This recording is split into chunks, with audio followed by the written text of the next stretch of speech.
ومنزل التوراۃ والانجیل والزبور، پروردگار نے بے پناہ کتابیں انسانوں کی ہدایت کے لیے نازل کی۔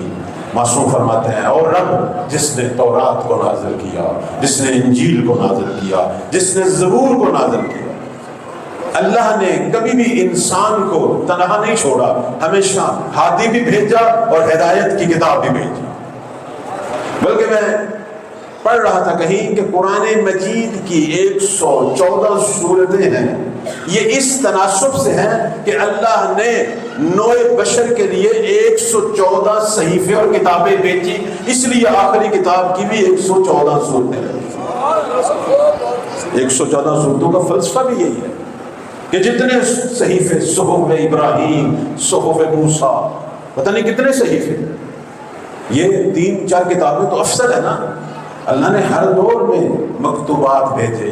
ایک بہت بڑے ایت اللہ گزرے، ایت اللہ منشی الہی، کہتے تھے اے انسان سوچ تو صحیح، رب کو تجھ سے کتنی محبت ہے، مسلسل تجھے محبت کے میسج بھیج رہا ہے۔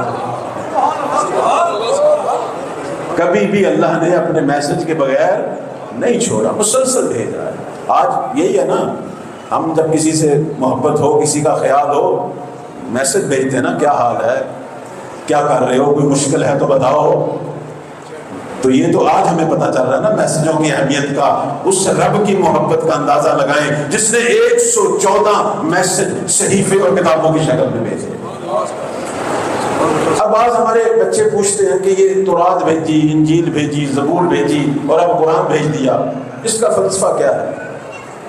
تورات زبور سے نہیں ملتی، زبور انجیل سے نہیں ملتی، انجیل قرآن سے نہیں، اس کا فلسفہ کیا ہے؟ اللہ ایک ہی کتاب بھیج دیتا۔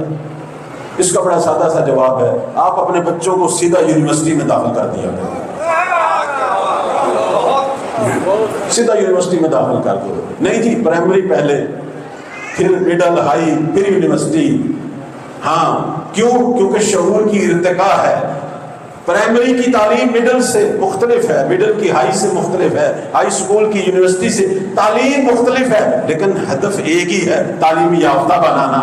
کتابیں مختلف تھی، ہدف ایک ہی تھا، انسان کو تعلیم اور حکمت دینا۔